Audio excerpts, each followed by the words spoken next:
And we are live. Hello there. Hey Mark, hey Gabe, how are you guys? It's always anticlimactic once the thing stops and it says broadcast has started. The red light comes on. So we've got Gabe with us tonight, and obviously Simon from coming from Sydney, and I Australia. am here in Atlanta, Georgia.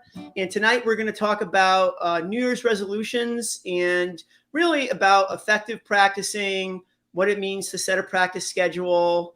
We're going to dive pretty deep into it, and I think you guys are really going to enjoy, guys and girls are going to enjoy the show tonight. So with that, Simon, why don't you kick us off? Okay, so number one, the very first thing I tell everybody who comes in here for a lesson is that you're best off splitting your practice into 3 different sections. So it's pretty straightforward, right? It's a bit like COD psychology, but you just stick with me. I promise it works. So number one, your 3 sections are you got to do a technical exercise, then play something you're learning, like a song you're learning or a solo you're learning or something you're learning. And the third bit is that you play whatever you like. That's your general practice schedule, right? And you split those things into thirds. So if you practice for 30 minutes, you do 10 minutes of the technical exercise, you do 10 minutes of the thing that you're learning, and then you do 10 minutes of whatever. Now, in terms of that, the order is important. You've got to do the drill first. So the technical exercise must be first. Must be first. Did I say that again? That must be first. And then second, you get to play the song. And third, then you play whatever you like. Now, the reason we do it in that order is that if you just pick up the guitar and you play a whole bunch of stuff you can already play, you will not practice the things you need to practice, because you'll be like, oh man, I'm awesome. I can play the things I always play. And then you'll never practice all the, exercises and stuff. Then if you try to start with the new song you're learning because you're excited that you're learning the new song, you absolutely will not give yourself the best chance rather, of making it good, and you'll put the guitar down in frustration and you're going to have a cup of tea. But if you start with your warm-up exercise first, or your technical exercise, and it can be something really simple, Mark and I were just talking about this, the number one exercise I teach every single person in their first lesson with me is this. Just play one note on each string, go up and down with your right hand or left hand, whichever way around you are, Sandra. I'm not saying anything. But then we go up and down and then come back. Right. So that little exercise is really easy because it takes no brain power. You're just basically going in order of your fingers. Just like that, right?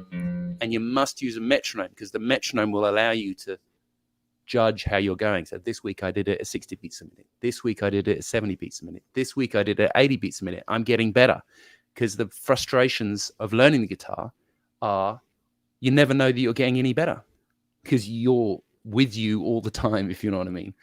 And so if you can Wherever I go, there I am. Yeah, that's right. That's right. So you can see yourself getting better. But that's the thing I always say, that you do your technical exercise for 10 minutes, you do your song for 10 minutes, and then for being a good student, you get to play whatever you like for 10 minutes or however long that is. You can extend that 10 minutes on whatever you're playing to, And, the other thing people always like to say, how many times do I practice a week? Well, if you can quit your job and practice 17 hours a day, that would be awesome. But if you can't do that, that's what I did. Then maybe, I don't know, 3 times a week, 4 times a week for half an hour. The important thing, and Mark was going to talk a bit about this, that you don't set yourself an unrealistic target. Right, Mark? How does that all sound? Yeah, absolutely. And one thing I want to emphasize and piggyback on is I really think that a warm-up exercise is important, and not. I mean, yeah, you want to warm up your hands, but although honestly, in the 30 plus years I've been playing, I've never had like a major hand injury from not warming up. But the reason I think warm-ups are so important is, hey, Bobby, what's going on? Thanks for jumping on. The reason I think warm-ups are so important is because a lot of times you have the best intentions of practicing for 15 or 20 minutes or 30 minutes, and you're 5 or 7 minutes into it, and then you get called away, or just something happens, or your attention span wanders.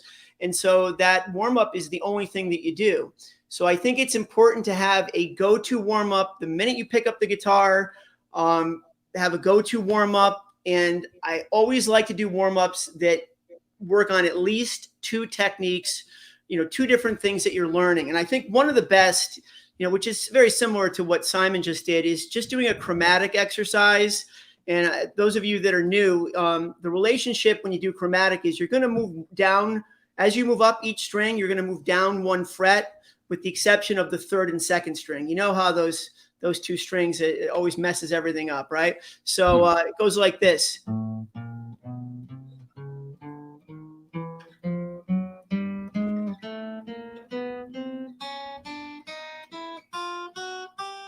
Then if you want to mix it up a little bit, you can move up a fret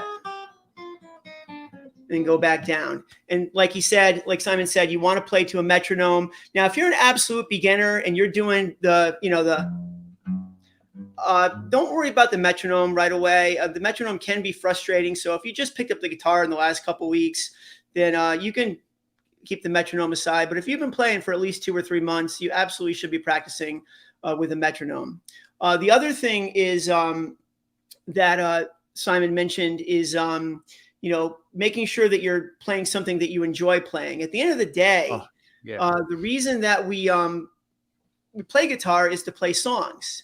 I know a few guys in the 80s that were really into shredding, and they enjoyed doing the technical stuff more than playing. But with the exception of very few super high technical guys, everybody I know enjoys playing songs more than doing anything else. So you absolutely want to reward yourself. But again, you don't want to fall into that rut. You don't want to pick up and start playing the same song or the same riff every time.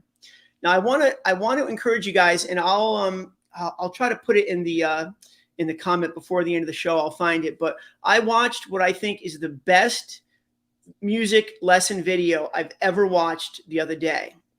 And my mantra is all about starting slowly, ridiculously slowly. I mean, 25% speed if you need to, and just incrementally moving up. And I feel invincible when I work that way, especially with fingerstyle.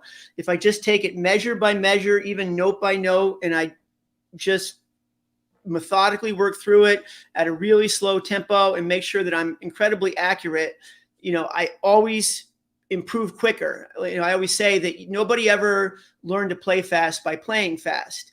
Now, the video that I'm talking about, is interesting what he says a couple minutes into it. He says, you may think that you're playing everything accurately, but for most of you, this is what's happening. And this is me. For most of you, what's happening is, when you get up to, let's say, 90% of where you're at, you might make a tiny little mistake here, and you're like, you know what, it's still good enough. I'm going to move the metronome up one more. And then the next one, it's 92%, and you move up one more. So what you're doing is you're starting to train your muscle memory to make mistakes. So you really have to be honest with yourself and make sure that you're playing every single note accurately. And a lot of the times I use Day Tripper as a good warm-up exercise, and I break it into 4 distinct parts. I break it into just executing this, just getting a nice smooth. And then you move into then of course but I see so many guys that just go, over and over and over again. They just can't slow it down. There's no such thing as too slow. So when you grab your guitar, everybody that's on tonight, the next time you grab your guitar, hopefully you'll grab it tonight after the show. I highly recommend that you take a couple of your favorite riffs that you find that you play kind of messy and slow them down to 30-40% and start this incremental practice and see how well you're playing them in just 10 or 15 minutes. Yeah, so. I absolutely agree with that. I think that trick of doing it bar by bar or measure by measure is absolutely excellent. So because you can just get that.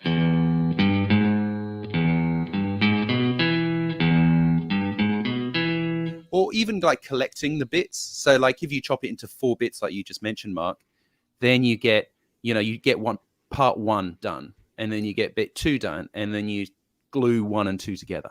Exactly. That's exactly right? How I teach it. And then you do 1 and 2, and then you glue, and then you try 3 by itself. Don't do 1, 2, 3. Do 3. and then glue 1, 2, 3 together. So that's definitely one approach. Or you can collect them, like collect, note 1, note 2, note 1, note 2, note 3, note 1, note 2, note 3, note 4, so that you're getting then, and then,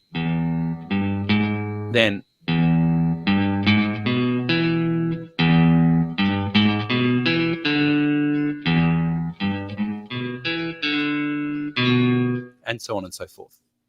That is absolutely true.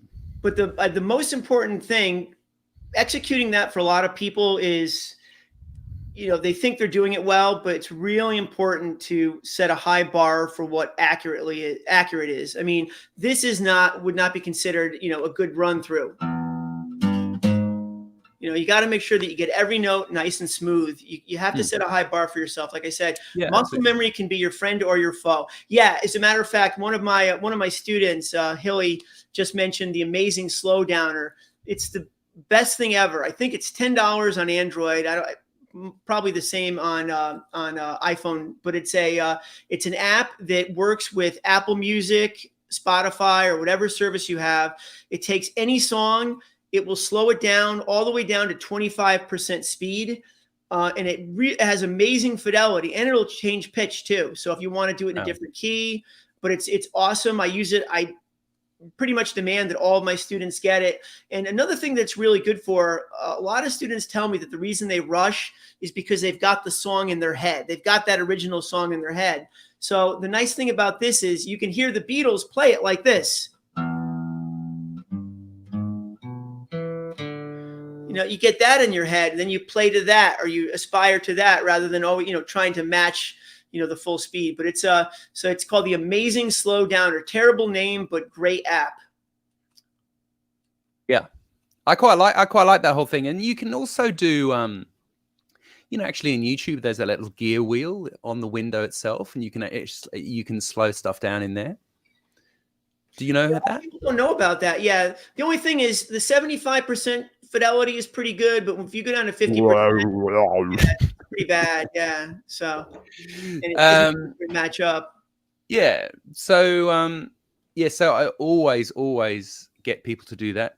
And the other thing, which I only discovered really this year because I'm a bit slow, is there's a whole bunch of different sort of tab playing programs like Guitar Pro or Muse Score or any of those sorts of things that I literally had never used. That I used to write charts, handwrite everything, and just give them over. But I started using these different programs, and that's cool as well because you can set within the programs. You can set, the section you want to practice and the tempo at which you want to practice it. It's pretty good. I think that's great. I love the Guitar Tab Pro. I do all my tabbing in it, and it's great if you're a lot of Patreon pages like Paul Davids has a lot of these challenges. Like he's got a 7-day challenge. I'm actually going to be making a video on soon where you can load the backing track into it and play it in Guitar Tab Pro. I want to share because we've got a good we just ducked down below 20, but we have a good chunk of people on. I want to share something. I have a video coming out tomorrow. It's going to premiere at 1 tomorrow, but I want to share one of the things that I learned. I did a lot of research about resolutions and about people's propensity to stop at a certain point, or I looked up all the statistics on it. And one of the most effective ways of creating a habit is to anchor it. They call it anchoring it. Anchor it to another habit. So your guitar practice and your drinking of coffee becomes a singular event.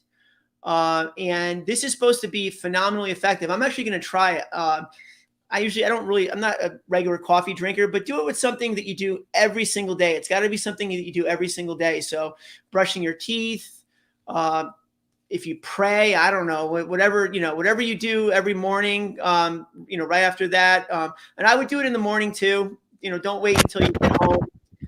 But it's really, according to the statistics, it's really effective. And the main reason that people fail on their resolutions, there are 3 primary reasons. One is too lofty of goals, unrealistic expectations of what you're going to accomplish. The second is too long term, meaning that, it's too far down the road. You've got to do things incrementally. And the third is it's not specific enough.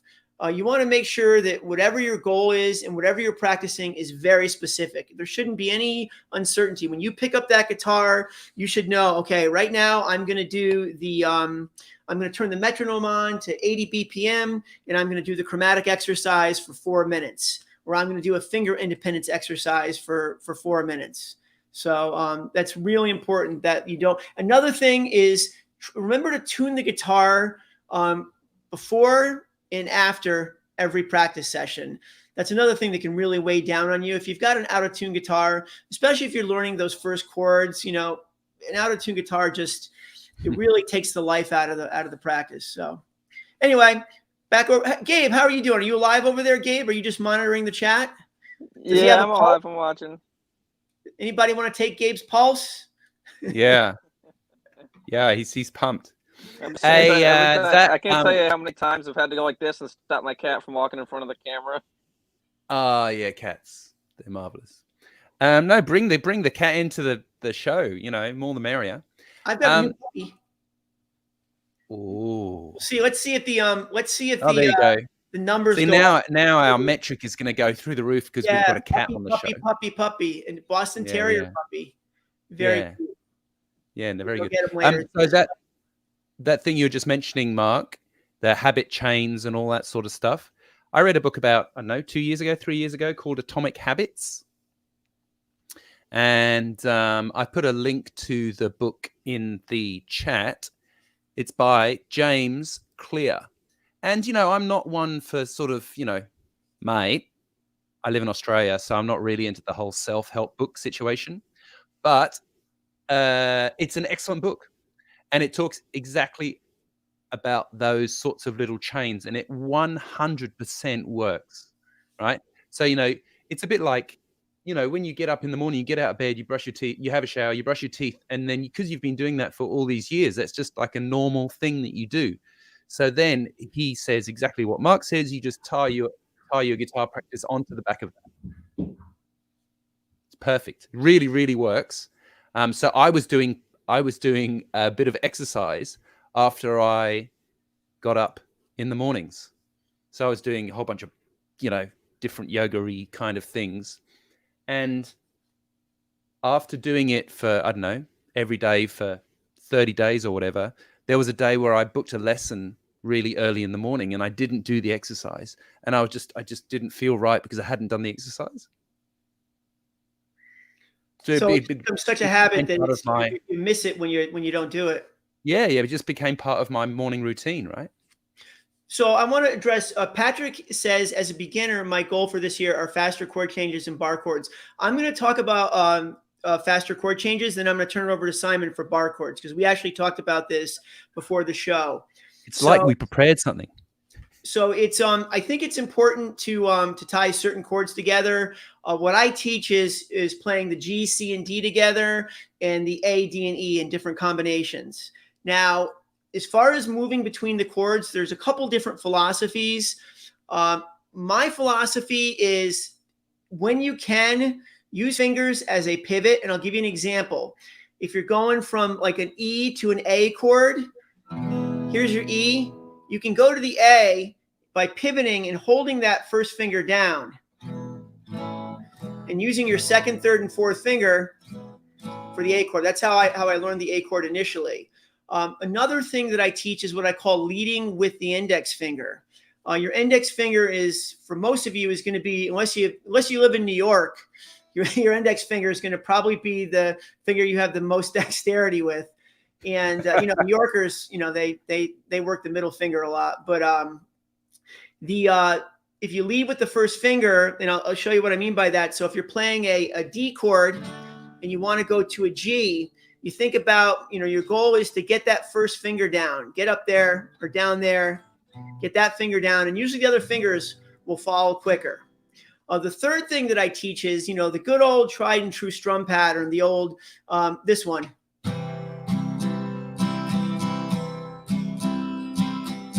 I I teach that without the last upstroke on purpose, because that gives you time to switch in between the chords. So instead of, we're going to keep that hand moving, but we're going to have time now to switch chords. So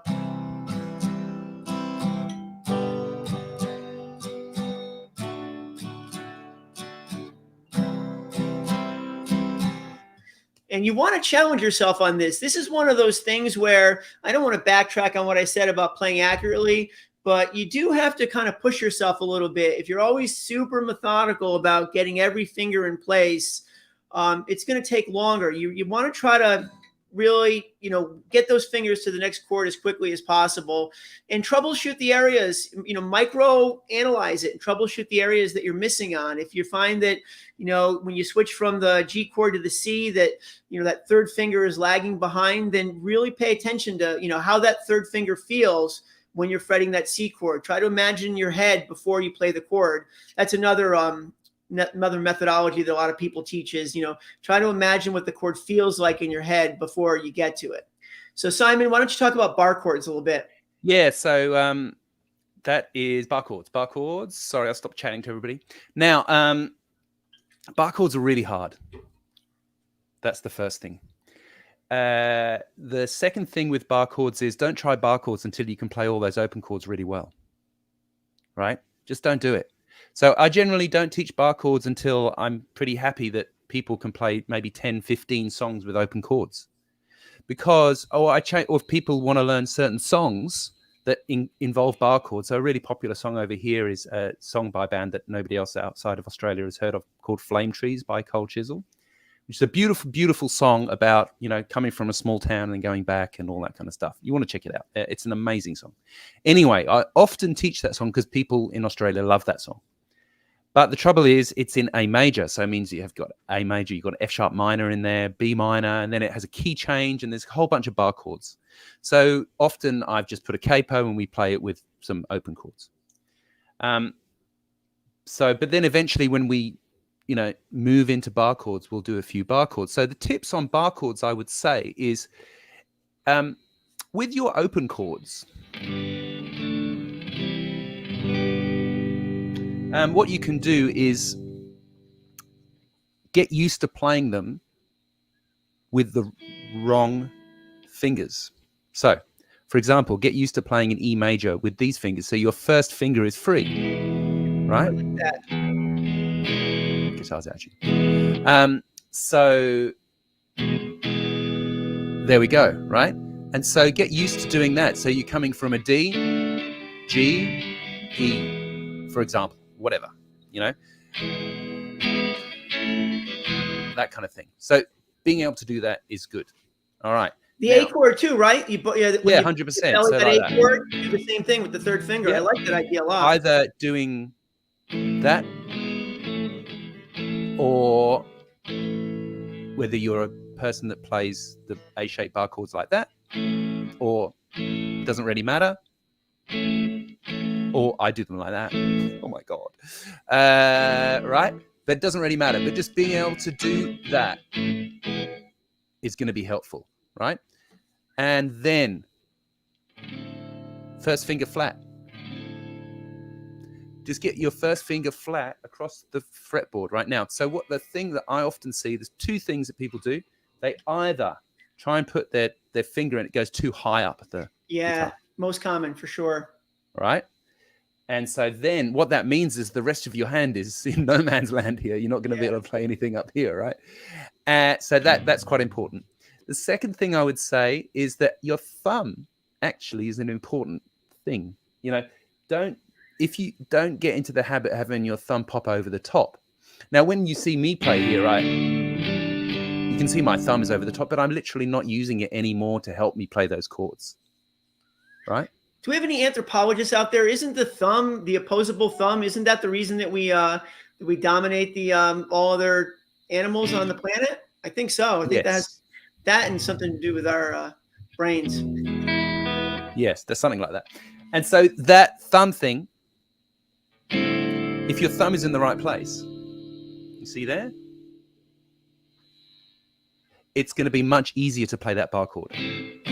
So, number one with the bar chord, try to do those things. Number two, being able to play with your first finger there across. Now, the other thing is that what you'll notice is that I'm not super sort of flat against the fretboard, right? Because if you're flat against the fretboard, then it can be tricky to negotiate your fingers into the right spots. So what you'll end up doing is more of this side of your finger as opposed to the flat of your finger will be making the bar. Now, and that comes on to the thing that Mark and I spoke about before we started, is when you play an E minor shaped bar chord, which looks like this, right?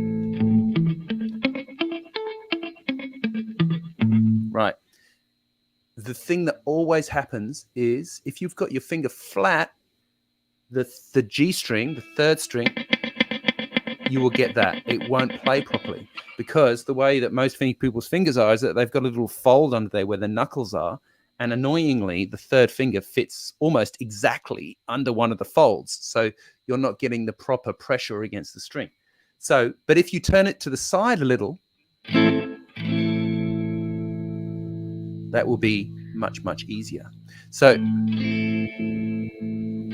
there we go. So those 3 tips, being able to play that kind of thing, and then being able to play that separately, because it's like trying to do everything all at the same time and expecting it to work the very first time is really ambitious, right? You know, trying to go, okay, well, I'm going to do these the first time, you are on the path to frustration, my friend. So just try and do that. You know, it's interesting you talk about the turning the finger. That's exactly what I use when I teach the F chord. I tell people to, you know, kind of just turn the finger a little bit sideways, you know, to get to bar those top 2 strings. Talk to me about so let's talk about rhythm a little bit. You know, rhythm is, you know, besides not using a metronome, rhythm in general is one of those things. When I hear people say, I'm not a lead player, but I'm a really good rhythm player, that usually means that they suck. They really can't do either because you know, playing rhythm is really good. Rhythm is more difficult really than, you know, being able to play a solo, in my opinion, to hold a really tight rhythm. But as far as beginners go, one of the most important things is to play with a loose wrist. And I've got a student now that we finally kind of got over the hill with it. He was, you know, what I call control freak with the right hand. You know, his strumming would be like, you know, everything would be in control. And you have to have a loose wrist. And a lot of times I use an example I'm going to show you this. I think this will be good at figures. I've got like 90 capos. And when I want to find one, I can't find one. Sorry if I made noise. So I use the Oasis song, what's it called? Wonderwall as an example. So I'm going to play something similar to what I believe the rhythm is, something like this.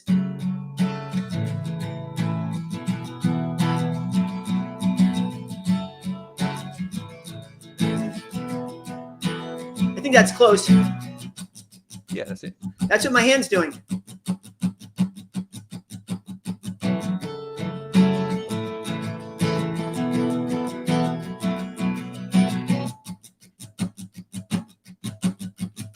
That's what my hand's doing the whole time. It's almost like, think of it almost like the needle on a record player. I'm deciding when I want to play, when I want to go off, but I'm going up and down the whole time. It's really important to keep that rhythm.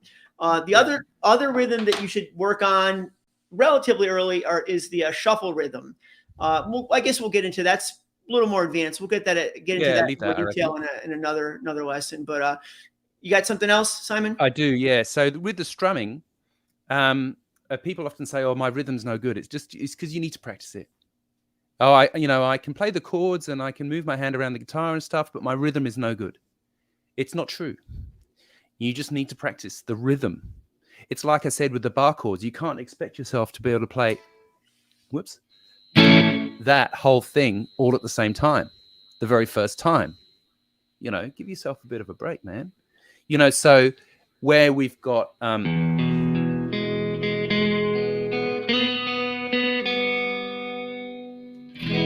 Yeah. So just being able to play, like, so when Mike was saying about practicing the switch between the chords G, C, and D, for example. So let's say we've got a 4-bar pattern, and on each of the bars on the one we change. So G, 2, 3, 4, D, 2. We'll just do G and D. 4, 1, 2, 3, 4, 1, 2, 3, 4, 1, 2, right? And then what you try and do is you try and do a bit more of the bar, right? So let's say our pattern is going to be down, up, basically on the quavers, or what are they called? Eighth notes. 1 and 2 and 3 and 4 and 1. But we don't want to start there. We want to start with 1, 2, 3, then, and then, right?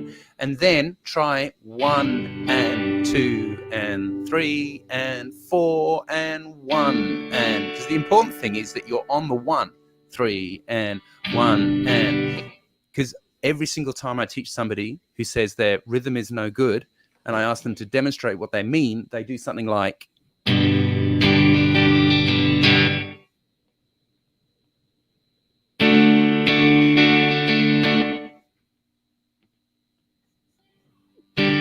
right? Yeah. Every single time. Yeah. But just slow it down, right? So you get 1. So 1 and 2 and 3. Get up to there. 4 and 1 and 2 and 3 and 4 and 1 and 2 and 3. Try that, mate. 1 and 2 and 3 and 4 and 1 and 2 and 3 and 4 and 1 and 2 and 3. 4 and 1 and 2 and 3, right? Then slow all the way back down again, and you're always going to be ahead of yourself. Right? So you're going to be 1 and 2 and 3 and 4 and 1 and 2 and 3 and 4 and 1. Okay? So, and then make that go faster. And then you've tied it up, if you know what I mean. Like, you've got the and of the 4 right up against the 1 when you change to the D, for example. And I think that is the trick with rhythm. Two things. That was really good. I'm learning a lot myself here. So hey, no problem. I'll send you the bill in the mail, mate. So my buddy Mal, who's in the Philippines now, but he's an Aussie originally as well, said it's good to practice using minimal hand finger movements. And one of the warm-up exercises that I really like, and for those of you that have some experience, you may know it, you may do it.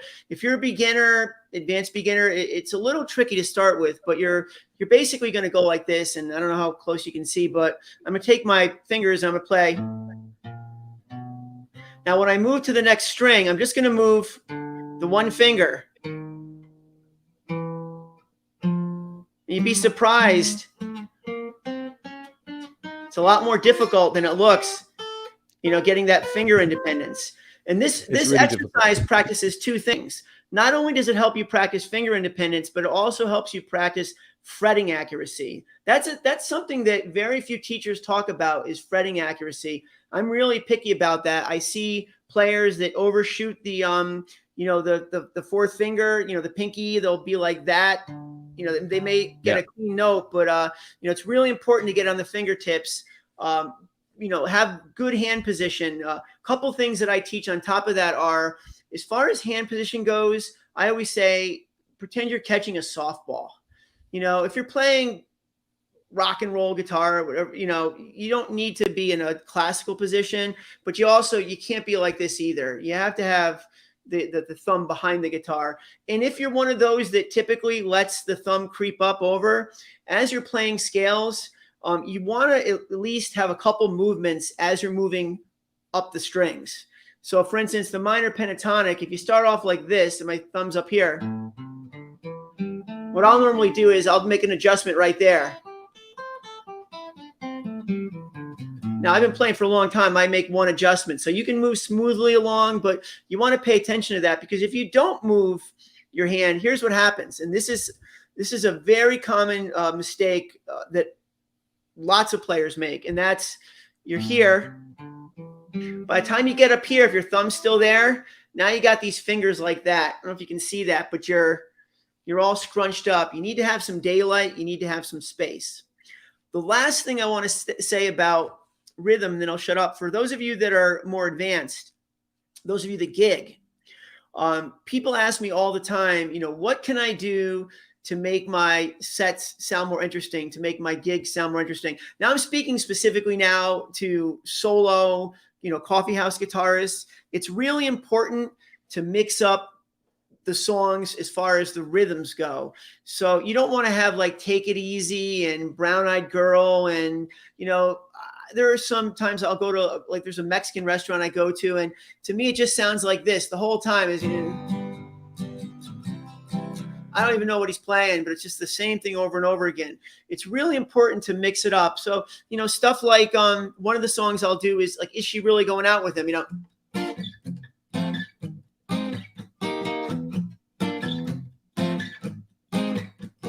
Something like that. Just do something that's a little bit different rhythmically, something that has a very definitive part to it. That's not just a kind of an ad-lib strumming to it.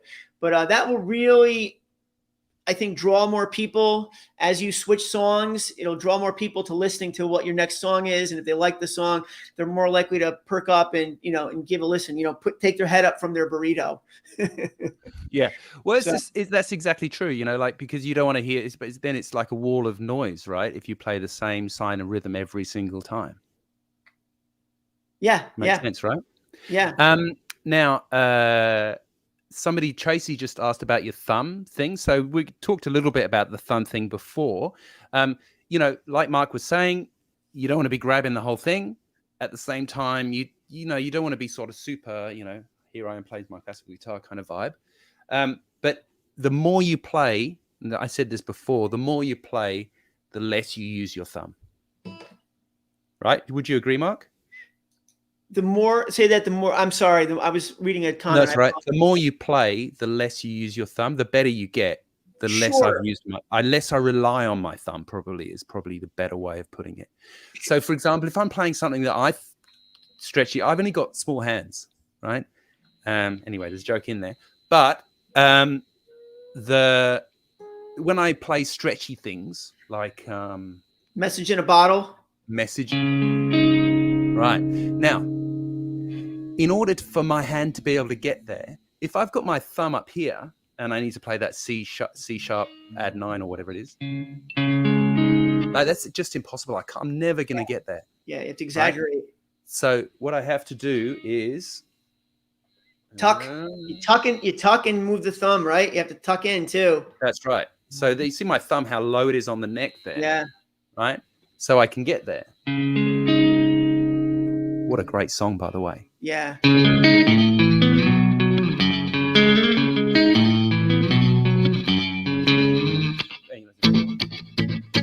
actually do a cover of that in one of my videos. Yeah, it's a great tune, man. It's super hard to play as well. So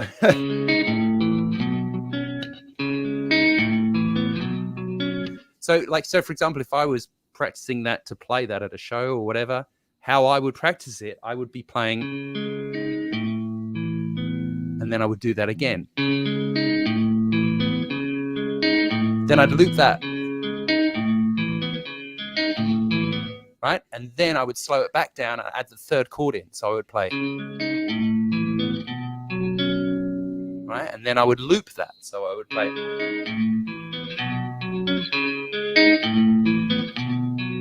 Right?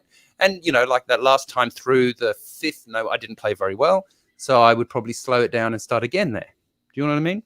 Yeah. So I don't know how many times we need to say the same thing over and over, but I think, you almost can't say that enough times. So with my private students, it's it's so tempting to not do it like that. Because nobody likes the hard bit. Everybody likes the easy bit. I'm exactly the same. Everybody's the same, right? When you play fingerstyle, a lot of the chords, you start using your thumb. If you watch Tommy Emmanuel play, a lot of the stuff you play, you have to put your thumb over the top, and it's so counterintuitive. Yeah, but I think one last comment I want to make in general about bar chords, and I know a lot of you guys, when you first do bar chords, it sounds like that. And people ask me, is it the hand strength? What is it that, makes you, and there's so much nuance to it. And if you just practice, you go through the repetition that you need to, whether you're using a online program or you've got a private instructor, hopefully, you've got a good curriculum. You will improve with practice. And it's not just about finger placement and hand strength. There's little subtleties to it. You'll learn the nuance of where you need to put your fingers and the little adjustments, the little micro adjustments that, I probably make, 20 in 3 or 4 chords, just to accent through a few chords. You'll get there. You just have to trust the process. Trust in the repetition. It does work. And you will get better. And again, the last thing, we're going to get into the trivia now, I'll say again, is if you want to learn how to play fast or play things up to speed, you have to learn how to be patient. I know people that have been playing for 5 years, they've been playing the same riff wrong. And if they could just take 15 minutes and, and slow it down to,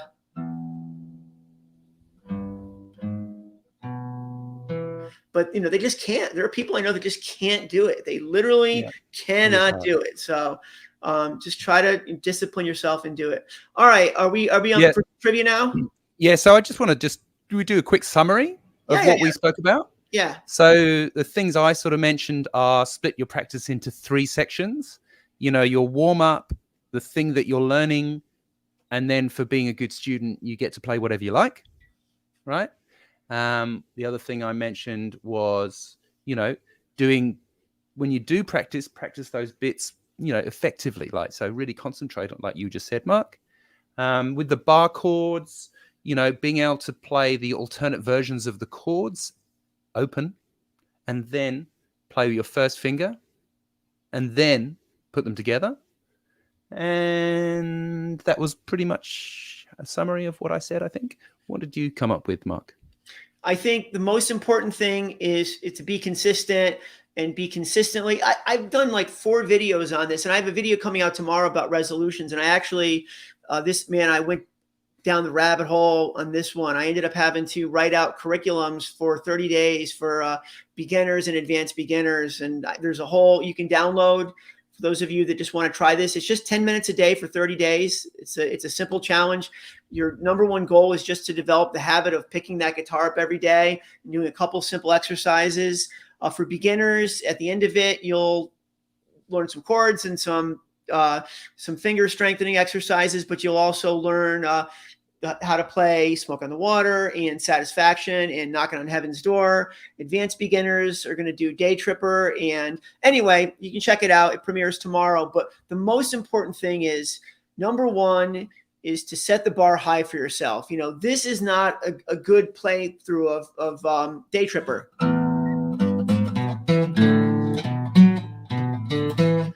People will settle for that.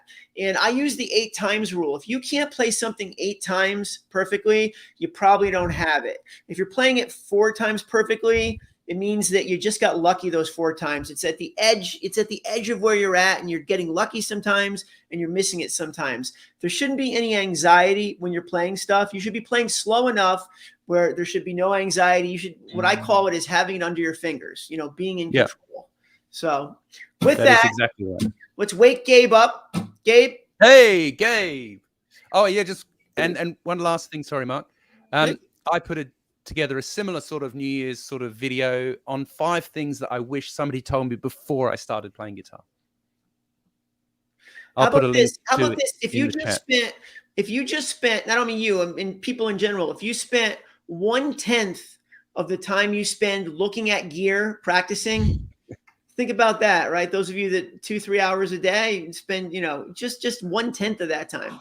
Anyway, I almost brought that up, but I decided not to go down that rabbit hole in the video. All right, let's do some trivia. Let's see how smart I am. Okay, so I put together 10 questions, and I think maybe Gabe is going to be the quiz master or the mark person, as in take the marks, because I've been consistently terrible at that.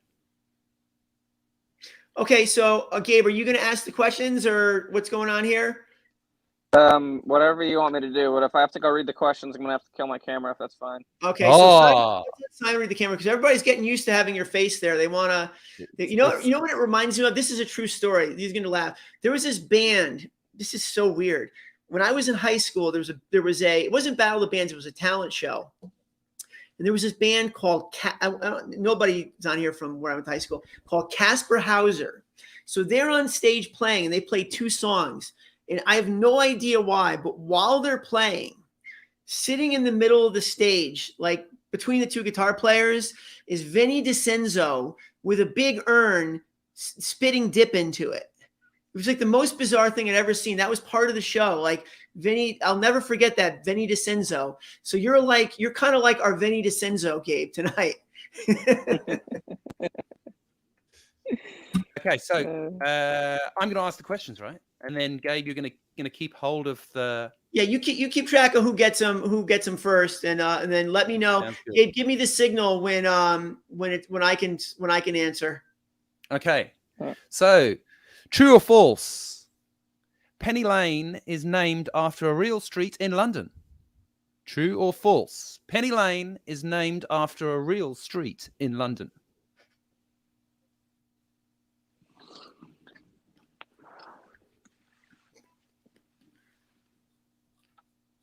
Kevin says true.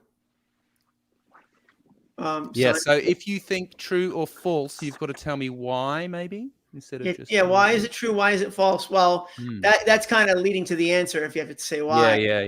Yeah, right. So we know now. Yeah, that's right. Sandra gets it. Or Sandra gets it. Sandra. Where are you in the UK, Sandra?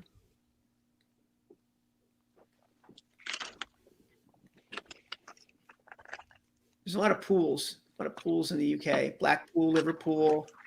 What else? What other pools are there? Hartlepool.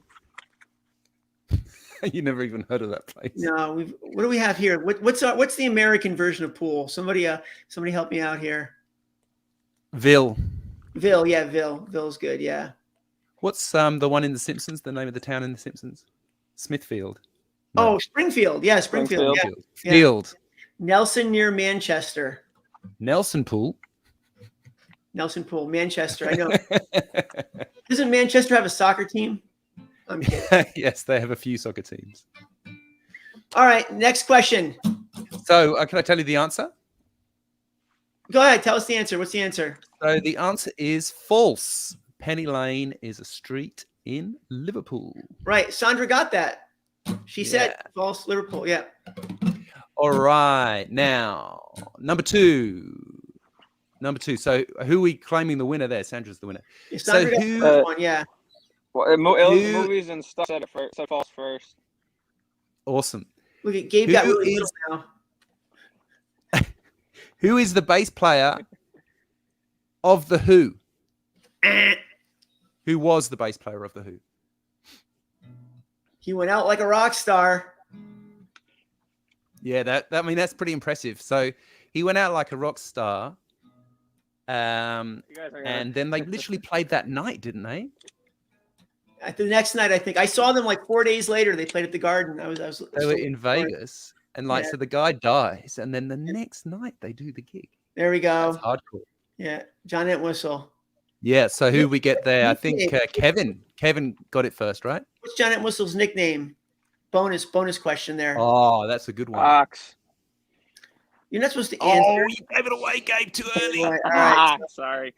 I couldn't resist. Nice. That's all good. Nice. Our Vinny DiCenzo messed it up.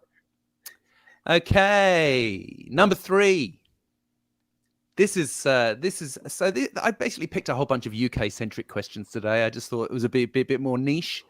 So who sang the title track of the 1960s Bond film Thunderball? Oh, Thunderball. Wow. Oh, it's a good one. I thought you were going to give me Goldfinger, you know. Oh, that's easy. Yeah. Thunderball. Who sang the theme tune for Thunderball? I don't know that one. I don't know. I have no idea. Movies and stuff. Yeah. Come on, movies and stuff. Okay. If anybody was going to get this. No, I mean, that's... movies and stuff wasn't there to back me up when we had the whole incident with the Academy Awards. Remember that? I aired that on publicly. All right. It's very quiet out there, isn't it? Very quiet on that question. Maybe I've picked something too hard. Shirley Bass. No, Shirley Bassey.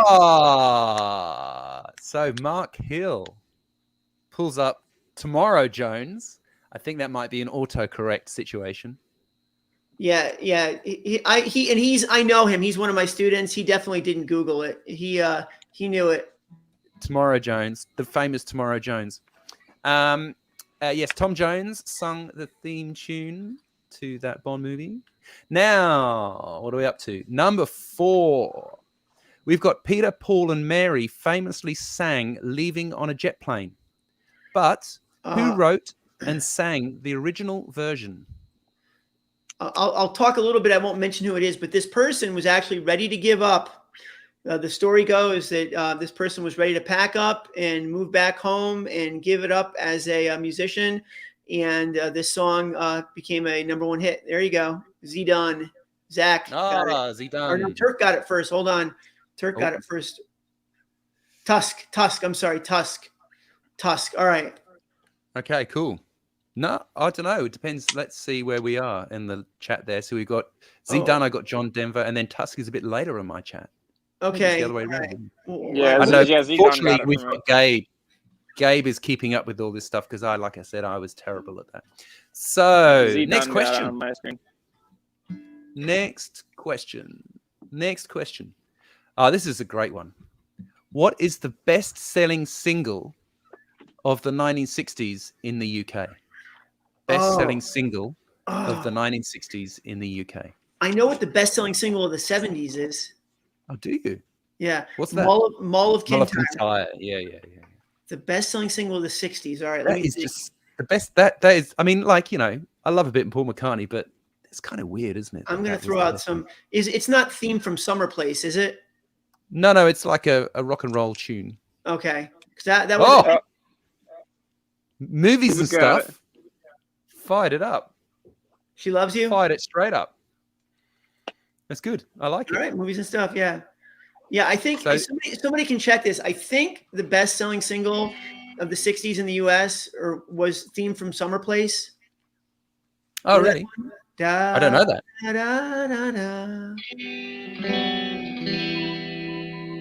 So I do love that when it's no.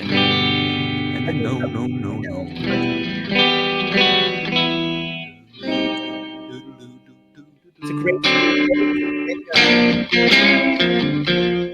It's so good. Give us another one. Fire up some more. The questions have to come quicker now.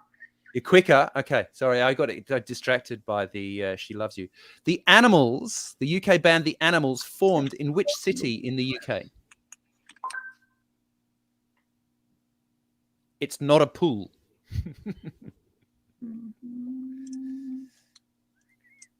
You know, I learned to play the Skype song. You know, so a lot of my lessons are on Skype. It's like, Sandra's on fire today. Newcastle. Who's got Skype? Done. Right? This is the Skype ringtone.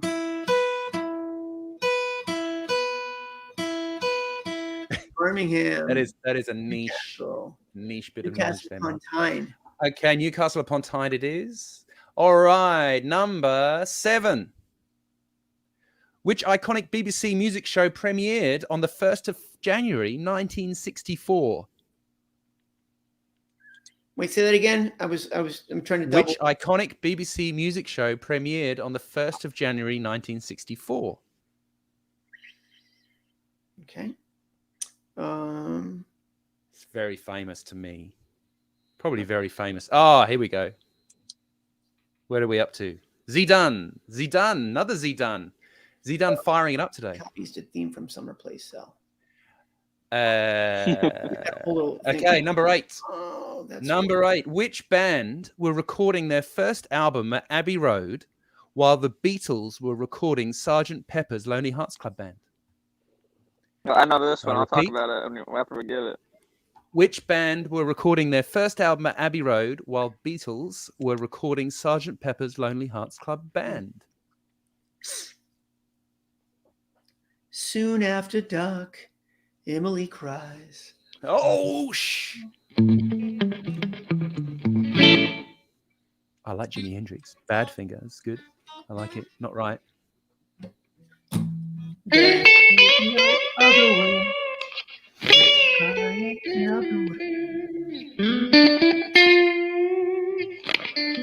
Mark, it's funny you're singing that because that's not even on the album. Oh, I know. It's a single, but what am I DB Vedder. What am I supposed to sing? Interstellar Overdrive? DB Vedder pulls up the Pink There you Floyd go. answer there. Excellent. I got it. All right. I knew what it was. Number 9. I've got this. Oh, yeah. Tell me, Gabe. This is Tell Nick me. Mason's book, and he talks about that in it. He says that David Crosby was with him. He said they were doing Lovely Rita in the studio. And they were watching him do it with David Crosby. Here's Theme from Summer Place. Here's its claim to fame. It had the most consecutive weeks at number 1 in the 60s. 9 weeks at number 1. 9's a lot. I must have sold loads of those things. I don't even know what that is. I'll have to check it out. Okay, now number 9. Which American rocker was the final performer at Woodstock? It's easy. Got paid $25,000. He was the highest paid, but there were only about 10,000 people left. Yeah, everybody had gone home by then, right? Everybody had gone home by that. Hendrix. Yeah, Movies is doing very well. What band opened it? Anybody remember what band opened? I said, Mark, I was just about to say that. I know who did. Who opened? Yeah, who opened Woodstock? No idea. I think in the movie, I believe Richie Havens opens, but he didn't open it. I think it was a local band, Sweetwater. Yeah, that rings a bell. Sweetwater, I think, was the opening that's us. Yeah, Richie Havens opens it up in the movie. Let's verify my Sweetwater thing. All right. Okay. Last question. Last question. Whilst we verify the opening act of Woodstock. Number 10. How many number 1s did the Beatles have in the 1960s in the UK? How many number 1 singles did the Beatles have in the UK in the 1960s? Are we counting? Are we just counting like what the charts? Because I mean, how about like double A sides and stuff like that? Just counts I don't know. My question research didn't go that high. So how many single? I guess that would count as 1 if it was a double-sided A side thing. Okay. Wait, Mark, can I talk about the Richie Havens thing while they're answering? Oh yeah, sure. You can. Yeah. What's going on? Well, I was going to say because from what I learned in class and what it says online is Richie did open it because what my teacher said is he said that the reason Richie opened Woodstock was because so many other people got stuck. The other musicians got stuck in traffic, and Richie was like the one that was there, so they threw him on stage first. He wasn't supposed to go first originally, but they threw him on stage because everybody else was all stuck in traffic. I'm reading that local band Sweetwater opened it up. I don't know. It's whatever. He opens it up on the movie. Let me see. Maybe that's just they made a movie about it. But maybe it was just. All right, Movie's got it.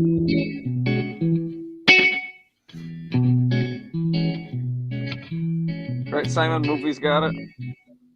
Movie's got number 17. No, he's right. You are correct. Richie Havens is. I read another article. They were bumped, and due to being stuck in traffic, folk singer Richie Havens did go on first. There we go. There you go. Bingo. Wrong. So that is the quiz for today. So movies and stuff got that 17 singles. Do we have a tie or anything like that? One. I don't know. No, I didn't keep score. That's what we've got Gabe for. Okay, so Gabe, movies and stuff won. All right. Hey, movies and stuff. Shoot me an email, and I'll send you a $25 Amazon gift card. Which the guy that won a couple weeks ago, was it Don? Never got his. I mean, I sent him the gift card, so the money is in transit, but he never picked it up. Let me see. I don't know if he's on here or not. Anyway, we really appreciate y'all being on here tonight. It was a lot of fun, and it's nice having a small group because everybody gets a chance to, you see some of these where people have 200 and 300 and it's great for the ego, but you can't read anything. The chat goes by so fast. You ask the question and it's gone, so it's nice to be able to get personal people. So anyway, tomorrow at 1:00 Eastern time, my new video premieres. This is the longest I've gone without releasing a video, like 15 days, but I needed a little bit of a break. So please check it out. And I'm going to announce the winner of the last month's Van Gogh tomorrow. You don't have to be present on the thing to win, though. All right. Anything else? Anybody got anything else? Yeah, I got more stuff. So on the practice stuff, I put some links in the chat. So I've got a video on the warm-ups. I've got a video on practice scheduling. I've got a video on sort of effective practice and a whole bunch of stuff on my channel. You can go and check that out at Simon Morel Guitar. And I have even more stuff, guitar stuff, at patreon.com/Simon Morel. So this year I'm doing 2 Patreon videos every single month.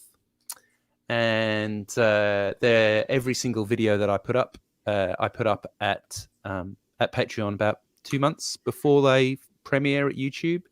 So there's a whole bunch of stuff there. I'm a Patreon. I'm one of Simon's Patreon. I know. How's it going, Mark? Is it good? Fantastic. Yeah, it's a lot of good information. Simon definitely knows what he's doing. You got to watch this video too, though. Make sure you watch this. This is the video. Oh, did I hit send yet? Hold on. Bingo. There you go. That's the video about playing fast, and 2.5 to 3 minutes is the key part. Cool. Definitely watch that. Yeah. Simon's got a lot of great content, and the way I originally found Simon's channel was I was looking for. There's a couple notes in Bell Bottom Blues. I was listening to it. I'm like, let me see how some of these guys play it online, and I watched a couple, and then I watched Simon. I'm like, no, he's got it right. So, and then I watched a couple more videos. Simon seemed like he came across as a pretty cool guy. He is a cool guy. I can tell you that. I know him pretty well now. So I reached out and said, hey, let's do something together. So yeah, the wonder of the internet. So yeah, it's amazing. It's awesome. So I want to wish everybody a safe and happy New Year.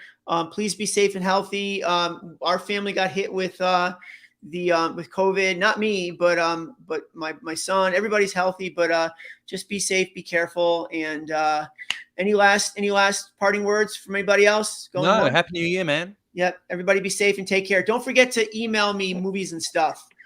All right, everybody. Have